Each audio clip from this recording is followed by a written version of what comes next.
Good morning students, welcome to the online class. So last classes lo mana normal flora and nosocomial infections cheptunnam kadamma, and today class is general principles of diagnostic microbiology. General principles of diagnostic microbiology. So this is the very important question. So compulsory meeku question paper lo rendu untayi aa unit ki sambandhinchi normal flora or general principles of diagnostic microbiology question untundi, important అని చెప్తున్నాను. General principles of diagnostic microbiology. So microbiology అంటే ఇప్పుడు first of all మీరందరూ microbiology గ్రూప్ని తీసుకున్నారు, కాబోయే మైక్రోబయాలజిస్టులు అనమాట మీరందరూ, అవునండి. సో మీకు మైక్రోబయాలజీ అంటే ఏంటో తెలిసి ఉండాలి, మైక్రోబయాలజీలో ఏముంటాయో తెలిసి ఉండాలి, దాని యొక్క ఫంక్షన్స్ తెలిసి ఉండాలి. మొత్తం మీకు మిమ్మల్ని అడగాలని ఎవరైనా మీరు చెప్పగలిగి ఉండాలి. అలాంటి వారినే మైక్రోబయాలజీ చదువుకున్న మైక్రోబయాలజిస్టులు అంటారు. సో ఇక్కడ మెయిన్ ఏంటంటే, so laboratory diagnosis of microbial pathogen is main concern of the microbiologist, clinical microbiologist. Laboratory diagnosis of microbial pathogen is the main concern of clinical microbiologist. He play main important role to identify the microbial pathogen. అక్కడ microbiologist ఆయన ఏం చేస్తాడండి, he or she ఎవరైనా సరే play main important role to identify the microbial pathogen. ఓకేనా, అక్కడ microbial pathogen ని identify చేయాలి and presence and absence of microbial pathogen ని ఐడెంటిఫై చేయాలి and what is the infection అనేది డయాగ్నోసిస్ చేయాలి. తెలిస్తేనే ఇవన్నీ చేయగలుగుతారు, ఒకవేళ లేకపోతే పాజిటివ్ నెగిటివ్ పాజిటివ్ తారుమారు అయిపోతాయి రిపోర్ట్లు. అందుకే ఇక్కడ చెప్తున్నాను. So presence and absence of microbial pathogen, so general knowledge అనేది అక్కడ మైక్రోబయాలజిస్ట్ కి చాలా అవసరం. సో ఈ జనరల్ ప్రిన్సిపల్స్ ఆఫ్ డయాగ్నోస్టిక్ మైక్రోబయాలజీలో ఫస్ట్ మనకి ఇంపార్టెంట్ ఏంటి అంటే collection of samples and transport of the specimen and handling of the specimen. First sample ని మనం ఇప్పుడు ఏదైనా ఇన్ఫెక్షన్ వచ్చింది, ఓకేనా, సో ఇన్ఫెక్షన్ రాగానే ఫస్ట్ ఆఫ్ ఆల్ ఏంటంటే ఒక 2 days కి మెడిసిన్ ఇస్తారు, మెడిసిన్ తగ్గలేదు ఇంకా అప్పుడు ఏం చేస్తారు, టెస్టులు రాస్తారు. మీరు అప్పుడు ఏదో ఒక ల్యాబ్కి వెళ్ళి మీరు టెస్టులు చేయించుకోవాల్సి ఉంటుంది. అప్పుడు మీ దగ్గర వాళ్ళు ఏం చేస్తారు, స్పెసిమెన్ ని కలెక్ట్ చేస్తారు. ఫస్ట్ స్పెసిమెన్ ని కలెక్ట్ చేయాలి. So collection of sample first ఇక్కడ ఇంపార్టెంట్ ఏంటి అంటే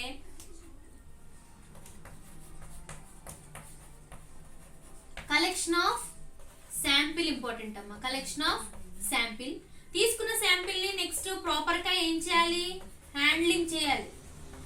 అండ్ థర్డ్ వన్, ఆ హ్యాండ్లింగ్ చేసిన శాంపిల్ తర్వాత ఏం చేయాలి, ట్రాన్స్పోర్ట్ చేయాలి, ల్యాబ్ కి ట్రాన్స్పోర్ట్ చేయాలన్నమాట. ఒకవేళ ఇంటి దగ్గర శాంపిల్ కలెక్ట్ చేసుకుంటే ల్యాబ్ కి వెళ్ళాలి, ఒక హాస్పిటల్లో కలెక్ట్ చేసి ఇంకొక హాస్పిటల్ కి షిఫ్ట్ చేయాలంటే ట్రాన్స్పోర్ట్ చేయాలి. ఓకేనా, ఈ 3 important. First collection of samples, handling and the transport. ఇందులో so methods used to collect the sample. What are the methods used to collect the samples? And they are swab method, needle aspiration, incubation, catheter, clean catch method, sputum cup method. ఇవి general గా use చేసే methods. ఇవి కాకుండా ఇప్పుడు ఇంకా చాలా number of methods అనేవి ఉన్నాయి. సో మీకు డిగ్రీ బేస్డ్ కాబట్టి జనరల్ ఈ మెథడ్స్ తెలుసుకుంటే సరిపోతుంది. Swab method, needle aspiration, incubation, catheter, clean catch method, sputum cup method. ఈ మెథడ్స్ ని యూజ్ చేసి స్పెసిమెన్ ని కలెక్ట్ చేస్తారు. సో ఇక్కడ స్పెసిమెన్ కలెక్ట్ చేసినప్పుడు ఎసెప్టిక్ కండిషన్స్ లో మెయింటైన్ చేయాలి. What is the meaning of aseptic అంటే స్టెరిలైజేషన్ అన్నమాట. సో హైజీనిక్ కండిషన్స్ ని మెయింటైన్ చేయాల్సి ఉంటుంది అన్నమాట. సో ఇందులో ఫస్ట్ మెథడ్ ఏంటండి, స్వాబ్ మెథడ్. ఇక్కడ sterile swab is a common method. The swab is used to collect the specimen from the nose and throat. Nose దగ్గర ఉన్న స్పెసిమెన్ అండ్ థ్రోట్ దగ్గర ఉన్న స్పెసిమెన్ కలెక్ట్ చేయడానికి యూజ్ చేసేదాన్ని swab method అని అంటారు. ఇక్కడ స్వాబ్ అనేది ఎలా ఉంటుందంటే రైనాన్ కాల్షియం ఆల్జినేట్ తో తయారై ఉంటుంది. సో స్వాబ్ కి ఇక్కడ ఏంటంటే కంటైనర్ ఉంటుంది, ఆ కంటైనర్ లో స్పెసిమెన్ ని కలెక్ట్ చేసుకోవచ్చు. సో స్వాబ్ మెథడ్ వల్ల ఉపయోగాలు ఏంటి అంటే వెరీ తక్కువ అమౌంట్, 0.1 ml స్పెసిమెన్ మాత్రమే పడుతుంది. డిసడ్వాంటేజెస్ అండ్ నెక్స్ట్ ఏంటి అంటే మైక్రోబియల్ గ్రోత్ అనేది ఎక్కువగా పెరిగిపోయే ఛాన్స్ ఉంటుంది. డిసడ్వాంటేజెస్ అనేవి అవి మనం చెప్పుకోవచ్చు. ఒకటి ఏంటి అంటే surface and sub surface microorganisms grow అయిపోతాయి, only limited amount of specimen మాత్రమే కడుతుంది. నేను మీకు ఒకసారి స్వాబ్ ని చూపిస్తాను, స్వాబ్ అనేది ఎలా ఉంటుందో. సో ఇది స్వాబ్ మెథడ్ అనమాట. మీకు కనబడుతుందండి, దీన్ని స్వాబ్ అంటారు. సో ఇక్కడ మీకు కింద స్పెసిమెన్ ఉంటుంది.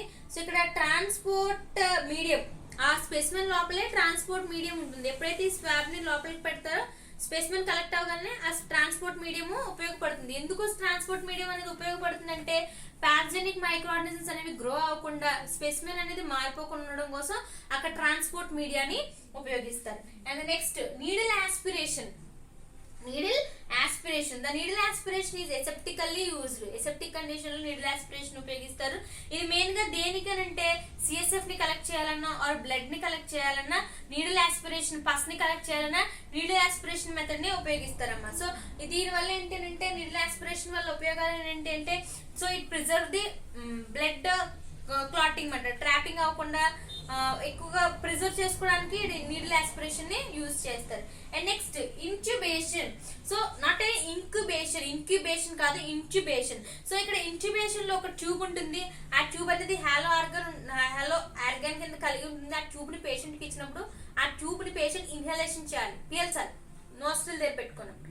ఈ నోస్ట్రిల్ దగ్గర పెట్టుకున్నప్పుడు లోపలికి పీల్చినప్పుడు it collect the specimen from the stomach లోపల ఉన్న స్పెసిమెన్ కలెక్ట్ చేయడానికి యూజ్ చేసేదాన్ని ఇంక్యుబేషన్ అంటారు. అక్కడ ఉపయోగించే ట్యూబ్ ని లెవిన్ ట్యూబ్ అని అంటారు. ఏ ట్యూబ్ అండి?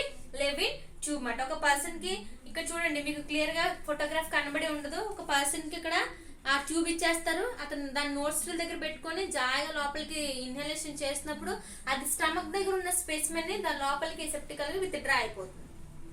ఓకేనా?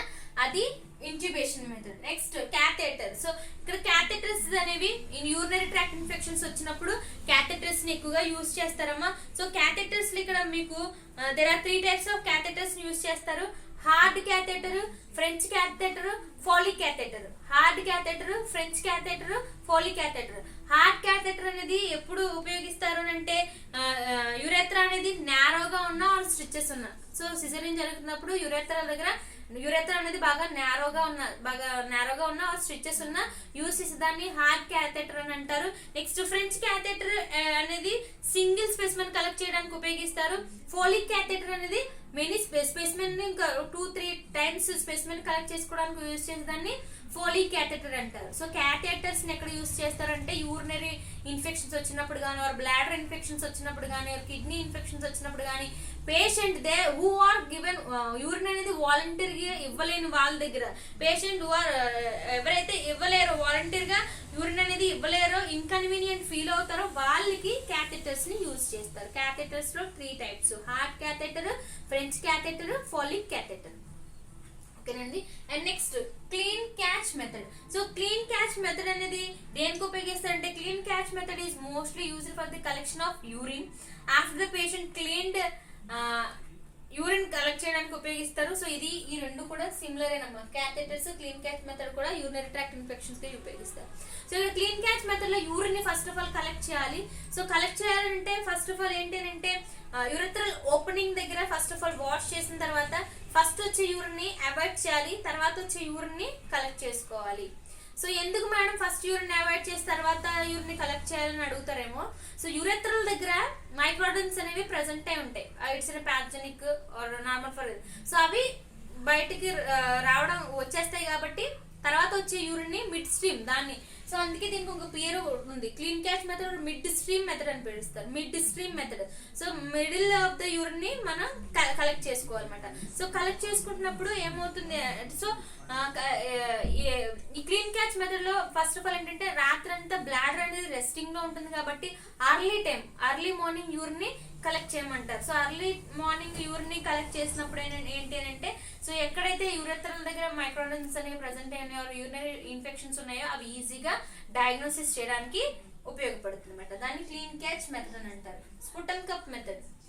సో స్పుటమ్ ఉంటుంది, రెస్పిరేటరీ ట్రాక్ట్ ఇన్ఫెక్షన్స్, టీబీ పేషెంట్లు కానీ ఏదైనా ఇన్ఫ్లుయెన్జా ఆర్ ఫ్లూ వచ్చిన వాళ్ళు కానీ, థ్రోట్ దగ్గర ఇన్ఫెక్షన్స్ వచ్చిన వాళ్ళు కానీ స్పెసిమెన్ ని స్పెల్ అవుట్ చేయాలంటే స్పుటమ్ కప్స్ ఉంటాయి. ఆ కప్స్ ఇవ్వగలన కప్స్ లో స్పుటమ్ ని స్పెల్ అవుట్ చేయాలన్నమాట. దాన్ని స్పుటమ్ కప్ మెథడ్ అని పిలుస్తారు. So this is the collection of specimen. First of all మనం ఏం చెప్పుకున్నాం, collection of sample of specimen. Collection అయిపోయింది. Next handling. ఆ వచ్చిన స్పెసిమెన్ ని ప్రాపర్ గా ఏం చేయాలి, హ్యాండ్లింగ్ చేయాలి. హ్యాండ్లింగ్ చేయాలని అంటే so ensure specimen should be adequately represent the diseased and area and almost include the additional in order to isolate and identify the pathogen. అది ఇంపార్టెంట్. నెక్స్ట్ ఈ హ్యాండ్లింగ్ చేసిన వాటిని కలెక్ట్ హ్యాండ్లింగ్ ఇంకా ఎలా చేస్తారంటే రిజిస్ట్రేషన్ అనేది important. And next, ensure all the particulars on the bottle of the specimen. A person name, ఓకేనా, collect చేసిన physician name, date, hospital, place of the hospital, so ఎవరు కలెక్ట్ చేశారు, ఓకేనా, therapy, type of the specimen, మొత్తం particular details. మీరు ఒక form ని fill చేసి ఇస్తారు కదండి, సో ఆ మొత్తం ఫామ్ అంతా కూడా ఫిల్ చేసేసి ఉండాల్సి ఉంటుంది. నెక్స్ట్ ఆ ఫామ్ ని దాని మీదకి స్టిక్ చేసేస్తారు అనమాట. తర్వాత transport. So the specimen is transported, ఒక ఏరియా నుంచి ఇంకొక ఏరియాకి ట్రాన్స్పోర్ట్ అవుతుంది. సో ట్రాన్స్పోర్ట్ అవుతున్నప్పుడు ఫర్ ఎగ్జాంపుల్ బ్లడ్ అనుకోండి, బ్లడ్ ఏమవుతుంది, వెంటనే క్లాటింగ్ అయిపోతుంది. సో క్లాటింగ్ అయిపోతుంది కాబట్టి యాంటీ కోయాగులెంట్ ఏజెంట్స్ ని యూజ్ చేయాలి. ఈడిటిఏ కానీ వాటిని ఉపయోగించి ఆ బ్లడ్ అనేది క్లాట్ అవ్వకుండా ఉండడం కోసం యూజ్ చేస్తారు. అలాగే sputum or urine or CSF. So ఏదైనా సరే స్పెసిమెన్ అనేది స్పాయిల్ అవ్వకుండా ఉండడం కోసం రిఫ్రిజిరేషన్ చేస్తారు, ఐస్ ట్యూబ్స్ లో పెడతారు, బ్లడ్ ఐస్ ట్యూబ్స్ లో పెడతారు యాంటీ కోయాగులెంట్స్ వేసిన తర్వాత. సో అలా వేసిన తర్వాత with in minutes, with in hours లో ఆ స్పెసిమెన్ అనేది ల్యాబ్ కి ట్రాన్స్పోర్ట్ అయిపోవాలి. సో ట్రాన్స్పోర్ట్ అయిపోయిన తర్వాత డయాగ్నోసిస్ జరుగుతుంది అనమాట. జనరల్ డయాగ్నోస్టిక్ ఉంటుంది. అది ఏంటంటే general methods of laboratory diagnosis, general methods of laboratory diagnosis అని చెప్తారు. So there is a class about the general principles of diagnostic microbiology, general principles of diagnostic microbiology. So first of all, collection of sample important, handling, transport method. Collection of sample lo swab method, needle aspiration, intubation, catheter, clean catch method, sputum cup method. ఈ collection అయిపోయాక handling చేయాలి, proper గా handling చేయాలి. Miss carry చేసిన ఏదైనా అటు ఇటు మన హ్యాండ్లింగ్ ఓపెన్ చేసేసిన ఈ నార్మల్ గా చేతులతో శాంపిల్ మారిపోయినా చాలా ప్రాబ్లం అయిపోతుంది. పాజిటివ్ రిజల్ట్ కాస్త నెగిటివ్కి వెళ్ళిపోతుంది, నెగిటివ్ రిజల్ట్ కాస్త పాజిటివ్కి వెళ్ళిపోతుంది. అలా ఉండకూడదు కాబట్టి హ్యాండ్లింగ్ చాలా ఇంపార్టెంట్. నెక్స్ట్ ట్రాన్స్పోర్ట్ అవ్వగానే జనరల్ మెథడ్స్ ని యూజ్ చేసి ఆ టెస్ట్ రిపోర్ట్ అనేది ఒక జనరల్ మైక్రోబయాలజిస్ట్ ఇవ్వడం జరుగుతుంది. Okay, na? That is the class about general principles of diagnostic microbiology. Thank you, students.